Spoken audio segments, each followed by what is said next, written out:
à toutes et à tous, bienvenue sur Free Matin, votre émission matinale d'information, d'analyse, de décryptage et de divertissement sur ESAE Télévision. Le président de la République, Patrice Talon, a effectué une sortie médiatique hier dans le cadre de la commémoration du 30e anniversaire de l'ouverture des assises de la Conférence nationale des forces vives de février 1990. À travers une émission télévisée face aux journalistes Gaston Yamaro et André-Marie Johnson, Patrice Talon a dressé le bilan des 30 années de démocratie du Bénin après la tenue des assises de la conférence des forces vives de la nation. Les confrères de la presse écrite en rendent compte abondamment ce matin dans leurs parutions diverses. Ils rendent compte également des grandes décisions issues de la séance hebdomadaire du Conseil des ministres tenue ce mercredi 19 février de l'an 2020. Nous y reviendrons dans un instant à travers la présentation de quelques-unes de journaux parus ce jour sur l'ensemble du territoire national. Le bulletin matinal d'information sera une présentation de Ginia Dadidje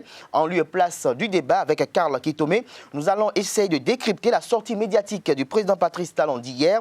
Juste après, vous aurez droit à la page des sports avec Larios Adiagbeno. Gloria Maouanouen viendra mettre un terme à cette émission avec les prévisions astrologiques de ce jeudi 20 février de l'an 2020. Bonjour à tous, bienvenue. Tout de suite, la une des journaux. Bonjour à nouveau chers amis internautes, nous démarrons ce matin comme à l'accoutumée par le quotidien béninois d'information générale et d'analyse L'Informateur qui a titré en manchette ce matin « Réaction du chef de l'État sur les modèles économiques. Je n'ai pas d'idéologie, je suis un homme pragmatique qui veut changer les choses dans son pays ». Plus de précisions sur la sortie médiatique du président Patrice Talon à la page 3 de la parution de ce matin de L'Informateur. Toujours à la une de L'Informateur de ce jour, mutation foncière et décision de justice, les droits d'enregistrement suspendus. Des précisions à la page 4 de la parution de ce matin de L'Informateur. Nous restons toujours à la une de L'Informateur de ce matin. Campagne de commercialisation 2019-2020 des noix de cajou. Le kilogramme d'anarcade fixé à 325 francs le kilogramme. Nous restons à la une de L'Informateur de ce matin. Célébration du 30e anniversaire de la Conférence des forces vives de la nation. L'appel de la conférence épiscopale du Bénin vous est publié dans les colonnes de la parution de ce matin de L'Informateur. Lequel journal L'Informateur à travers sa une vous invite à découvrir dans les colonnes de sa parution de ce matin le journal École des étudiants en journalisme à l'École supérieure d'administration, d'économie, de journalisme et des métiers de l'audiovisuel ESAE. La dépêche en deuxième titre à la une ce matin, la répartition du personnel de l'ex-ministère de l'économie numérique et de la communication. Situation confuse chez le ministre Alain Orunla. Les raisons de ce titre sont publiées à la page 12 de la parution de ce matin du quotidien La Dépêche. La guérite à présent avec en manchette le logo du parti politique Bloc Républicain. Le Canard fait savoir en manchette que le parti Bloc Républicain est en difficulté dans la vallée de l'Ouémé. L'argent divise les leaders selon les informations recoupées par le confrère. Plus de précisions dans les colonnes de sa parution de ce matin. Le challenge en manchette ce matin avec la photo du président Patrice Talon. Titre Talon à propos de la liberté de presse. Je n'ai jamais porté plainte contre un journaliste qui m'a critiqué ou critiqué l'action gouvernementale ou proféré des injures contre moi. Nous restons à la une de le challenge de ce matin, reçu en audience par le président de l'Assemblée générale des Nations Unies. Le président de l'Assemblée nationale du Bénin, Louis Vlavonou, rassure de la vitalité de la démocratie béninoise. Mission onusienne au Bénin pour les communales. Des précisions à la page 4 de la parution de ce matin du quotidien Le Challenge. Le Soleil Bénin Info à présent, 30e anniversaire de la conférence des forces vives de la nation. Patrice Talon croit au destin béninois. Le PLM Alédio bientôt transformé en un complexe hôtelier. L'intégralité de l'intervention du réformateur national vous est publié aux pages 6, 7, 9 et 10 de la parution de ce matin du quotidien Soleil Bénin Info. Nous restons à la une de Soleil Bénin Info qui nous renseigne au sujet de l'expulsion de 11 personnes du Bénin par la Cour de répression des infractions économiques et du terrorisme Criette. Le matinal en manchette de ce matin entretient avec la presse sur les 30 ans de la conférence nationale. Patrice Talon à cœur ouvert. Un discours qui consacre la primauté des actes sur la parole. Un programme spécial pour la commémoration. Verbatim des propos du chef de l'État, des précisions aux pages 4, 6, 7 et 11 de la parution de ce matin du quotidien Le Matinal. Nous passons à présent à l'économiste qui a titré en deuxième titre à la une ce matin, campagne de commercialisation 2019-2020, le kilogramme de la noix de cajou cédé à 325 francs CFA. Nous passons à présent au quotidien Matin Libre en manchette. Patrice Talon à propos des acquis démocratiques, les libertés ne sont pas compromises, certaines peut-être, a-t-il laissé entendre. L'analyse qu'en fait le quotidien Matin Libre de cette sortie médiatique plutôt est publiée à la page 2 de sa parution de ce matin. Nous restons à la une de Matin Libre de ce matin. Grossesse en milieu scolaire dans le département du Borgou. 119 artisans identifiés comme auteurs. Des précisions à la page 9 de la parution de ce matin du quotidien Matin Libre. Bénin Intelligent à présent. Moment politique avec le président Patrice Talon au sujet des 30 ans de la Conférence nationale des forces vives de la nation. Les objectifs sur le recul des libertés. Notre pays reste un pays de démocratie moderne. On a perdu cette liberté de faire les choses impunément. La réforme du système partisan n'a pas remis en cause le multipartisme intégral. Moi, je n'ai pas d'idéologie, je suis pragmatique. PLM Aledio va être réhabilité. Des précisions sur l'intégralité de cette sortie médiatique du président Patrice Talon aux pages, dans les colonnes de la parution de ce matin du quotidien Bénin Intelligent. Toujours à la une de Bénin Intelligent de ce matin, impact du coronavirus sur le tourisme au Bénin. Il n'y a pas péril en la demeure, rassure Albin Félixo, président des promoteurs d'hôtels et de bars du Bénin. Nous passons à présent au quotidien La Cloche, grand oral du chef de l'État à l'occasion du trentenaire du processus démocratique. Nous avons joué notre partition pour donner du contenu à la conférence nationale. Nous passons à présent au quotidien L'Affiche du jour, crise au sein du parti politique Force Cori.Bénin émergent FCBE, Paul Rompet doit revenir sur terre, estime le confrère. Nous passons à présent au quotidien Le Béninois libéré, conférence nationale 30 ans après, entretien avec le chef de l'État, une démocratie enfin au service du développement selon Patrice Talon. L'intégralité de son entretien avec la presse nationale vous est publiée dans les colonnes de la parution de ce matin du quotidien Le Béninois libéré. Toujours à la une de Le Béninois libéré de ce matin, 30 ans de la conférence des forces vives de la nation. Abdoulaye Biachani salue la mémoire de feu général Mathieu Kérékou de Monseigneur Isidore de Souza. Nous passons à présent au quotidien La Boussole, plateforme de création et de formalisation en ligne des entreprises au Bénin. La PIEX lance Mon entreprise BJ. Des précisions dans les colonnes de la parution de ce matin du Canard. Les pharaons à présent en manchette, Bénin 30 ans après la conférence nationale. Patrice Talon fait l'état des lieux. Des précisions dans les colonnes de sa parution de ce matin. L'Indépendant en manchette ce matin, commémoration du 30e anniversaire de la conférence nationale. Les fermes assurances de Patrice Talon pour la défense des libertés vous sont publiées aux pages 4 et 6 de la parution de ce matin du quotidien L'Indépendant. Toujours à la une de L'Indépendant de ce matin, électrification des zones rurales, plusieurs localités de l'Atakora sorties de l'obscurité. Des précisions dans les colonnes de la parution de ce matin du quotidien L'Indépendant. Et le quotidien de service public La Nation pour mettre un terme à la une des journaux de ce matin, le chef de l'État sur les 30 ans de la conférence nationale, relevez maintenant le défi du développement, a-t-il laissé entendre.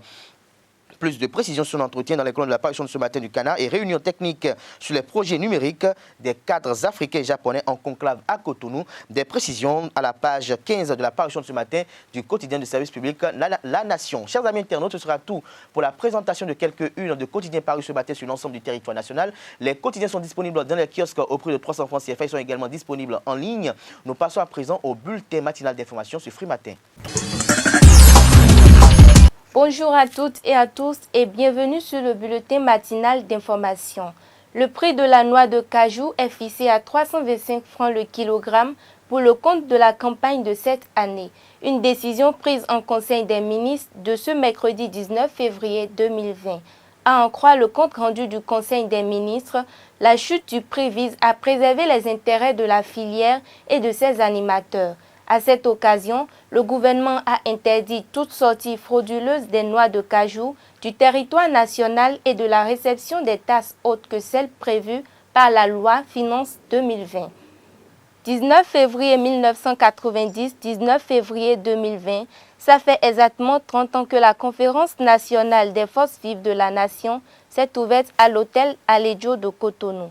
Des assises qui ont réuni tout Béninois de l'intérieur et de la diaspora pour trouver des solutions à la crise qui secouait le Bénin socialiste du président Mathieu Kérékou. Les conclusions de cette assise historique ont posé les bases de la démocratie béninoise. Que font les Béninois de l'héritage de 1990? Comment ces événements sont-ils transmis à la postérité? Ces interrogations sont au centre des préoccupations de la conférence épiscopale du Bénin qui initie au cœur de cette célébration des activités intellectuelles et spirituelles. L'information a été donnée au cours d'une conférence de presse qu'elle a organisée à son siège. Suivez le compte rendu de la rédaction signé Carl Kitome. Elle a été l'aboutissement indirect de luttes clandestines, d'agitation sociale, de mobilisation informelle des sensibilités politiques et autres organisations du moment. Page 15. Du sacrifice, de la bravoure et de la volonté de ces fils et filles du Bénin à reconstruire leur pays. En 1940, il faut que mémoire soit gardée. La conférence épiscopale du Bénin insiste sur le devoir de mémoire relatif à la conférence des forces vives de la nation de février 1990, raison pour laquelle elle initie plusieurs activités depuis quelques semaines. L'Église catholique avait déjà organisé un colloque national sur le thème « La dynamisation des acquis de la conférence des forces vives de la nation au regard de l'esprit prophétique de l'Église ». Ce colloque avait entre autres pour objectif d'évaluer secteur par secteur le chemin parcouru, les progrès réalisés, tout comme les reculs concédés, afin de faire ressortir les efforts à poursuivre pour atteindre le développement de la nation. On comprend alors que la conférence épiscopale du Bénin ne veuille pas passer sous silence le 30e anniversaire de cet événement historique majeur qui fait la fierté du Bénin et de l'Afrique.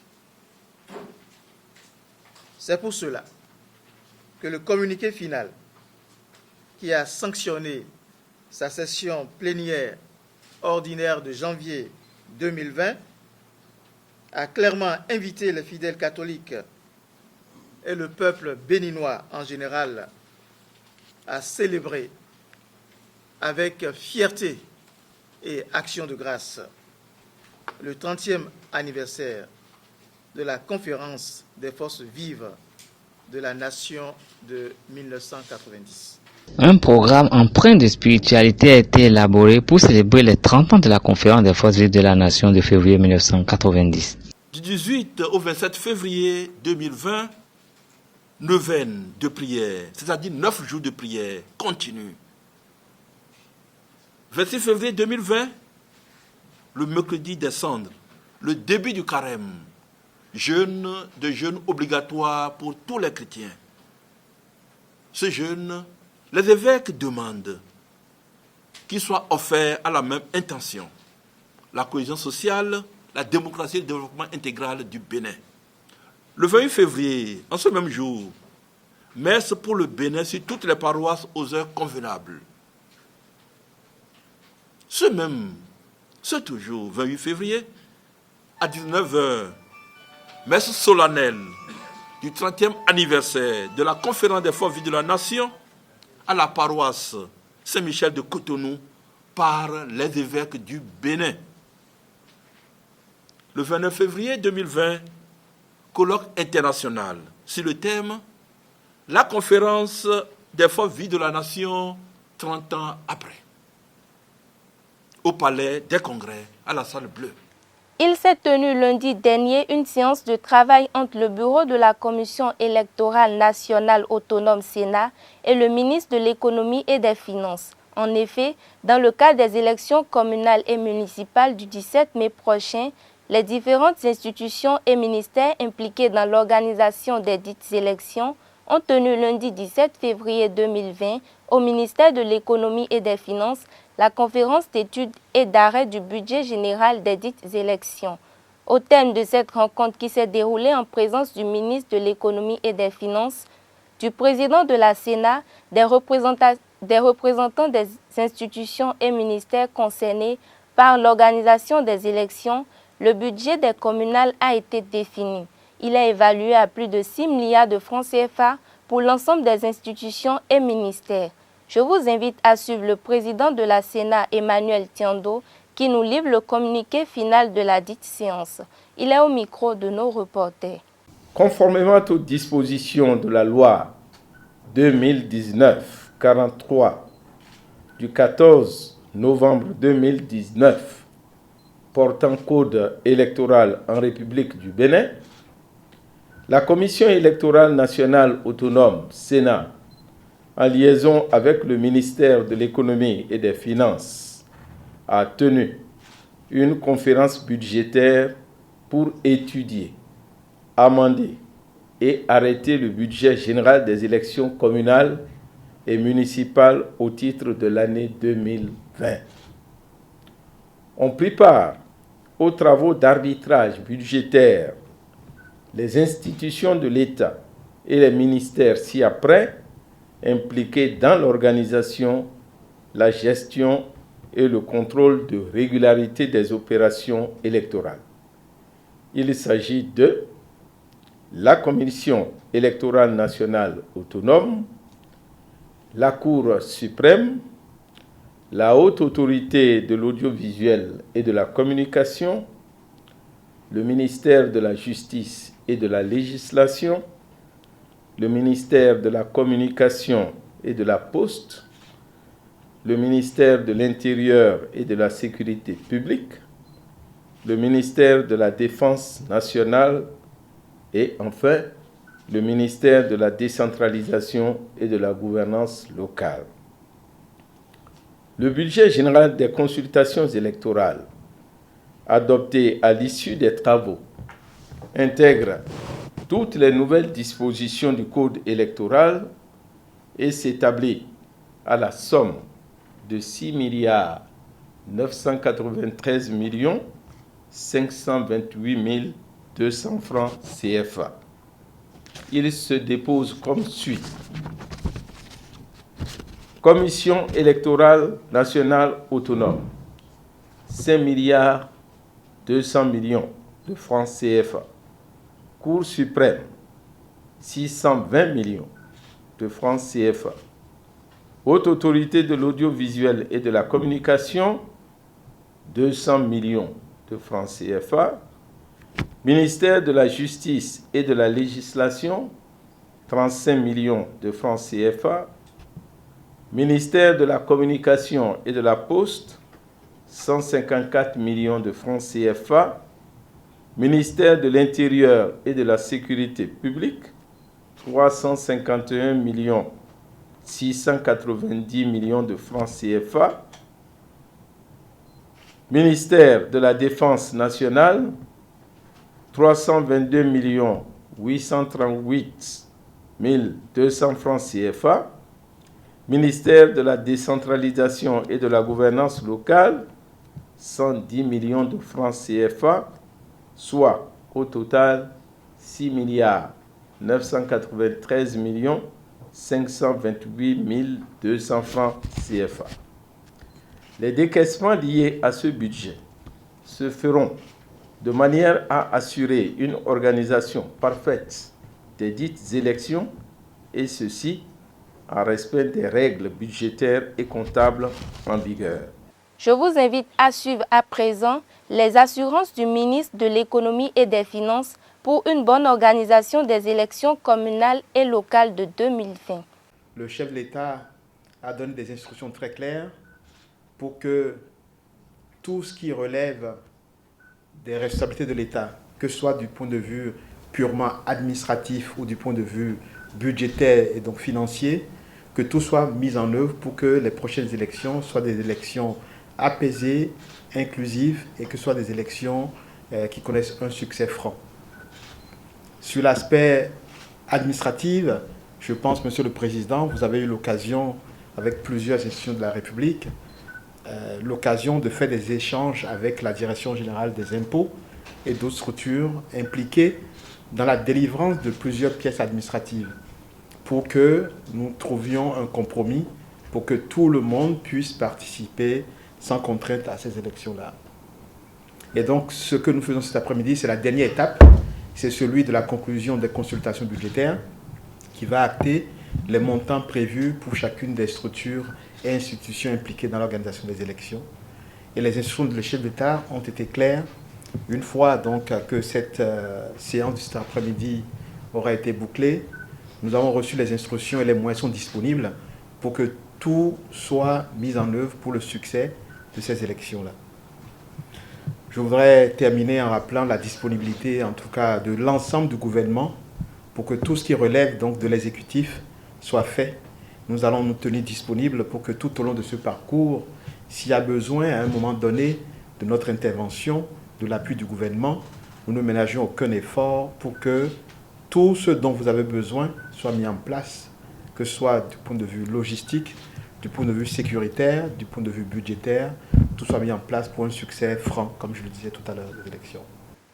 Hors de nos frontières, le président sénégalais Macky Sall était en visite de 48 heures à Nouakchott pour la signature de 6 accords de coopération en matière de transport, des mines, de l'énergie, de la transhumance et en matière de pêche. Au cours de sa visite, il a rencontré le président mauritanien Mohamed Ould Ghazouani.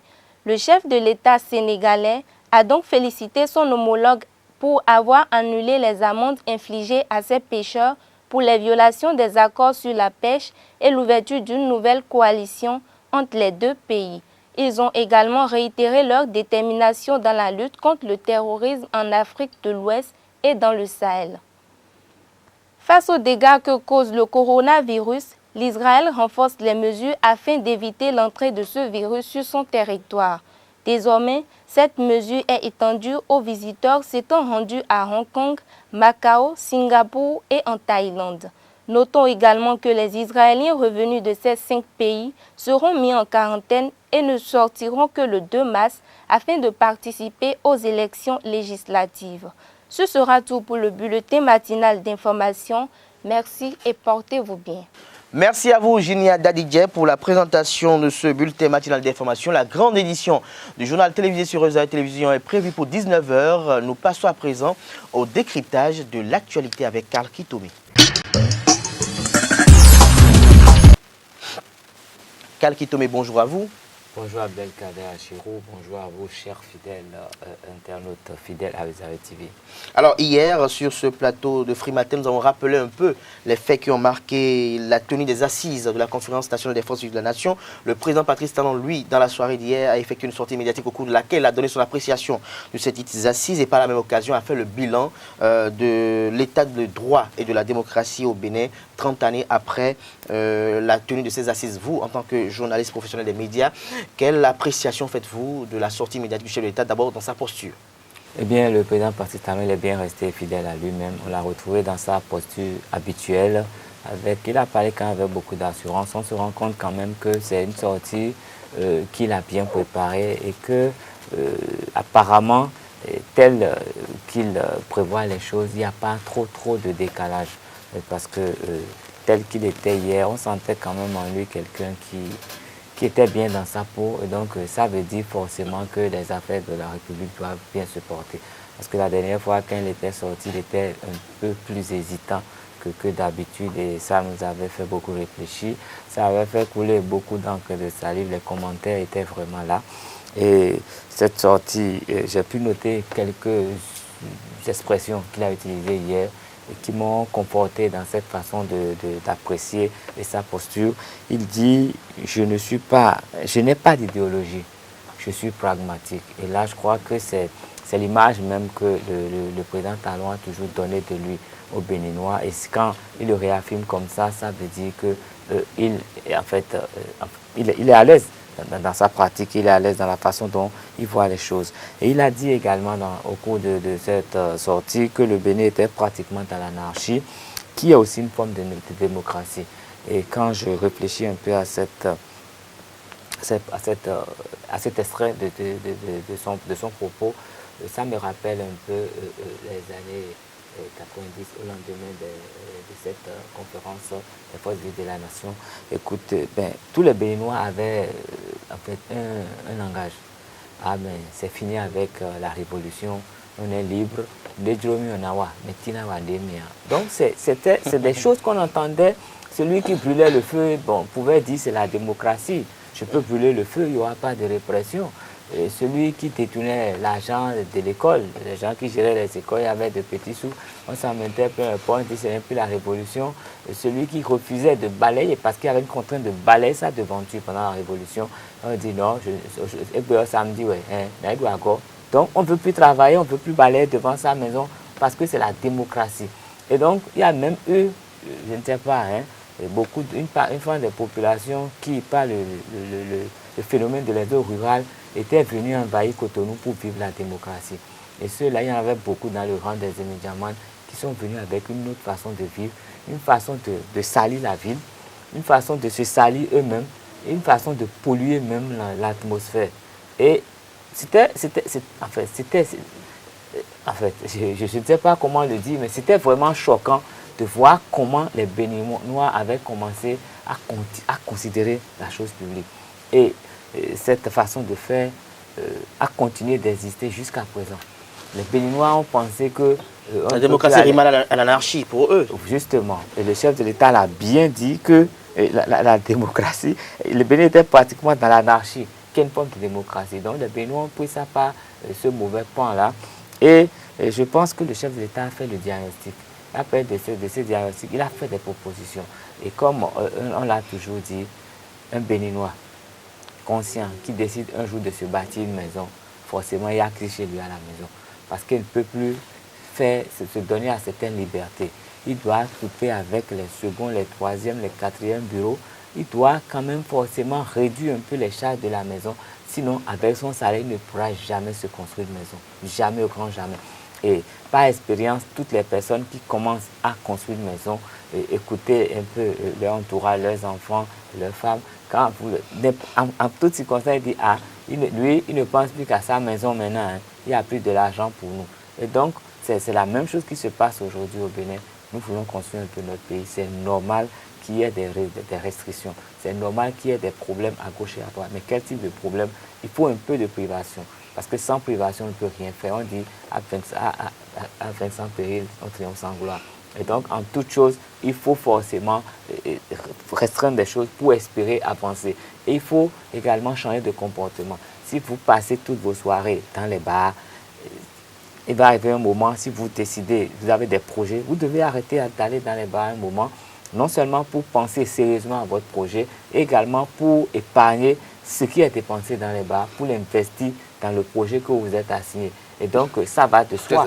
Dans les bars aussi, c'est un projet qui est réalisé pour non, c'est un projet. C'est un projet. Mais quand vous avez un autre projet, il faudrait forcément que les anciens projets puissent en souffrir. Quand vous êtes dans une activité commerciale, que vous voulez diversifier vos activités, forcément, la première activité connaît des restrictions et c'est la nouvelle activité qui prend de l'ampleur, qui absorbe votre énergie, vos investissements. Et c'est quand cette activité arrive à une certaine maturité que vous pouvez pousser un ouf et repenser à autre chose. Sinon, on ne peut rien faire. Quand vous voulez vous marier, que vous voulez vraiment satisfaire toutes vos copines de la même manière, je ne pense pas que vous ayez la moindre chance de voir réussir votre mariage. Tout à fait. Alors, Karl Kittoé, dites-nous, vous étiez déjà dans le fond de cette émission, des propos tenus par le président Patrice Talon. Que pensez-vous de cette dynamique du chef de l'État Patrice Talon de pouvoir recadrer les libertés acquises? C'est-à-dire que exprimer je dirais, l'idéal selon lequel une démocratie ne rime pas avec anarchie. Mais écoutez, moi j'ai eu la chance de vivre dans un pays où aucun homme n'a le courage de jeter un sachet dans la rue. Aucun homme n'a le courage, après avoir mangé les beignets, de jeter du papier dans la rue. J'ai vécu dans un pays où je n'ai jamais vu quelqu'un circuler à contresens, de sens interdit. Je n'ai jamais vu ça. Pendant 2 ans, je n'ai jamais vu ça. Je n'ai jamais vu... parfois, on voit même des policiers qui ont en charge la répression le faire. Je n'ai jamais vu passer un feu tricolore qui est rouge. Jamais. Je dis jamais. Est-ce que vous comprenez ce que je dis? Et je crois que les rares fois que j'ai vu les gens balayer la rue, c'est quand je suis sorti tôt le matin. On ne sait pas quand on balaye la rue, c'est toujours propre. Et tôt le matin, peut-être on voit des gens qui viennent ramasser des tas qui ont été faits. Mais les voir vraiment à l'œuvre, c'est difficile. Peut-être il faut être un vrai noctambule pour les surprendre. Et je rêve de ça dans mon pays aussi. Et forcément, il faut restreindre quelques libertés. Il faut que les gens qui prennent l'argent pour entretenir les routes là sache qu'au lieu d'être dans le bar à 2 h du matin, il faut être en train de balayer la route. Et pour que, en fait, s'il n'y a pas de quelques restrictions en matière de nos libertés, je crois que ça a été dit.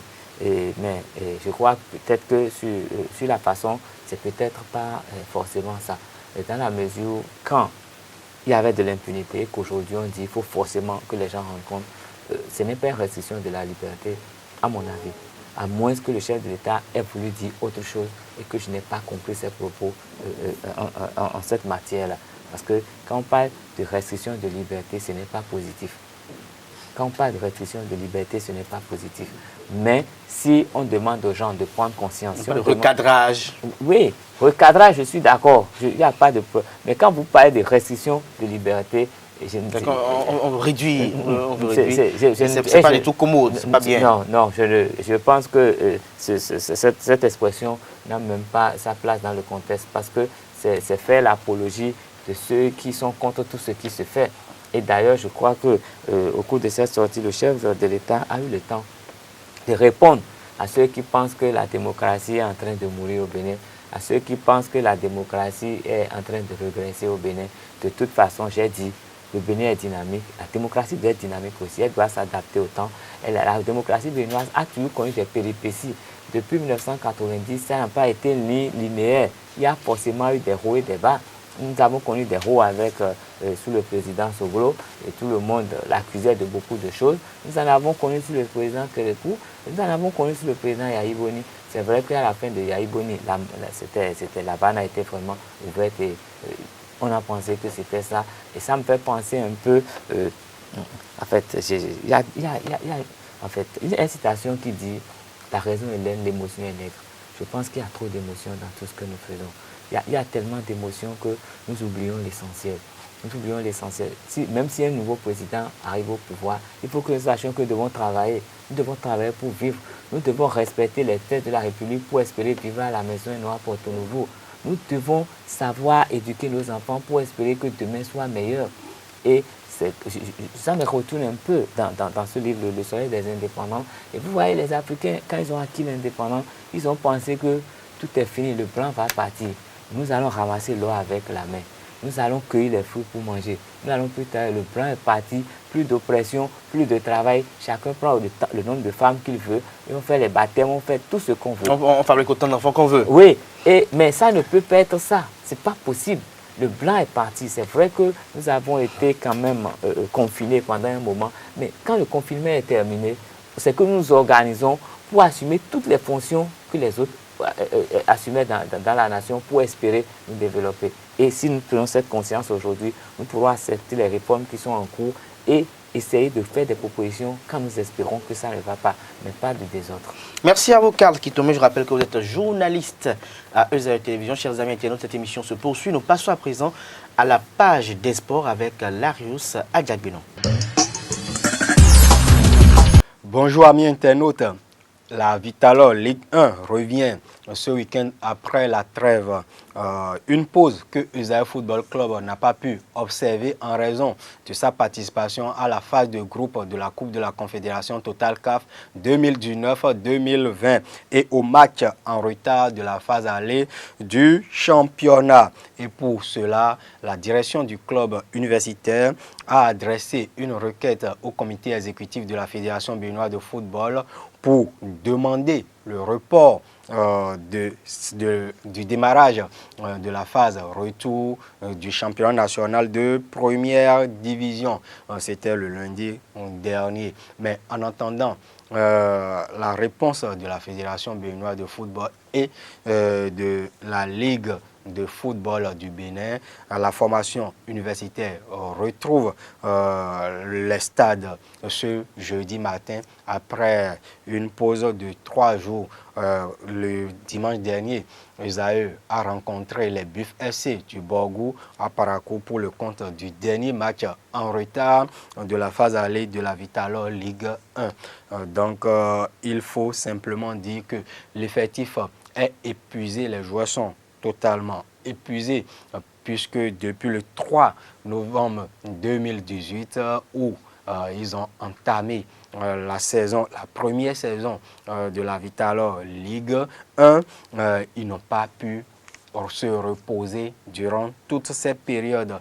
Et en 2019, ils ont aligné 64 matchs d'affilée. Et cette année déjà, ils ont déjà joué une dizaine de rencontres. Donc les muscles sont fatigués. Donc on espère la compréhension des dirigeants du football béninois pour donner un peu de bouffée d'oxygène à ces universités. Et sur un autre plan, nous allons parler du taekwondo. Jeudiel Kiki, le taekwondoïste béninois, va prendre part du 22 au 23 février prochain au tournoi de qualification olympique au Maroc. Le boursier olympique s'entraîne depuis 2 ans dans un centre international à Reutlingen en Allemagne afin d'arracher son billet pour les JO Tokyo 2020. Le mois dernier, il a remporté une médaille d'or à la 39e Coupe internationale crête à crête à Friedrichshafen en dominant des adversaires autrichiens et allemands. Bonne compétition à Jeudiel Kiki. Il y a eu déjà 2 qualifications sur le terrain pour le compte du Bénin. Il s'agit en aviron de Privel Vincantin qui a obtenu sa qualification l'année dernière, en fin d'année dernière. Également, les tatoniennes béninoises Odile Aronwanou a arraché également son billet pour ces JO Tokyo au 2020. Merci à Voilà Ressa Diagono pour la présentation de ces informations sportives. Nous retrouvons à présent Gloria Maouonoué pour la présentation des prévisions astrales de ce jour. Bonjour à toutes et à tous et bienvenue sur les prévisions astrologiques sur ESAE TV. Nous commençons par nos amis béliers. Ne soyez pas surpris que votre partenaire se cache de vous aujourd'hui. Dans les discussions, vous devriez rester calme et réfléchir à la question de savoir si l'occasion fait votre colère. Taureau, si vous viviez un peu d'agitation dans votre relation en ce moment, n'assumez pas toujours automatiquement que votre partenaire en est responsable. Natif Gémeaux, vous devriez vérifier si votre partenaire est d'humeur à vivre vos aventures. S'il y a le moindre signe qu'il partage votre soif, vous devriez vivre ensemble votre énergie. Cancer à présent, il semble y avoir orage qui se prépare dans votre relation. Dites à votre partenaire ce que vous n'aimez pas dans sa conduite. Soyez précis et ne faites pas d'accusations générales. Signe royal du zodiaque Lion, votre relation est actuellement très harmonieuse. Votre partenaire est très loyal et très attachant. Fondamentalement, il n'y a aucune raison de se plaindre. Né sous le signe Vierge, aujourd'hui, votre partenaire vous enchantera avec un baiser des plus doux. Allez-y, passez toute la soirée ensemble, la nuit peut-être, et même le lendemain. Des heures partagées de tendresse et d'harmonie sont exactement ce qui est important pour votre relation en ce moment. Tout se passe avec amour dans votre relation Balance.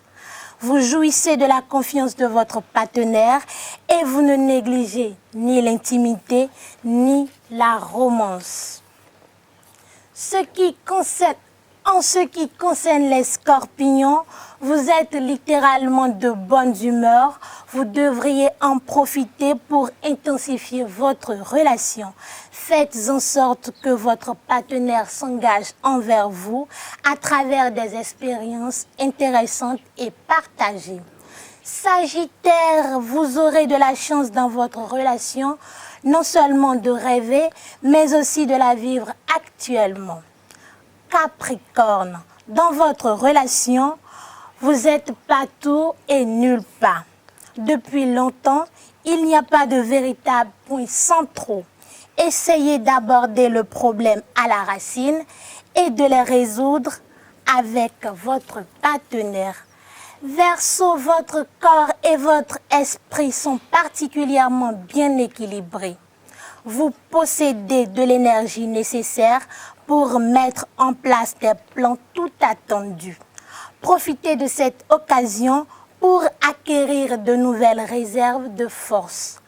Poisson, pour finir, votre vie amoureuse vous exigez de l'impossible. Vous attendez à ce que votre chéri soit soumis et fort, confiant et critique, tendre et sauvage. Voilà tout pour l'horoscope de ce matin. Merci à toutes et à tous. Portez-vous bien. Ainsi se referme Free Matin de ce matin. Merci pour l'attention, chers amis internautes. Merci pour la fidélité constante. Le rendez-vous est prêt pour demain pour notre numéro. D'ici là, portez-vous bien et agréable journée de travail à toutes et à tous.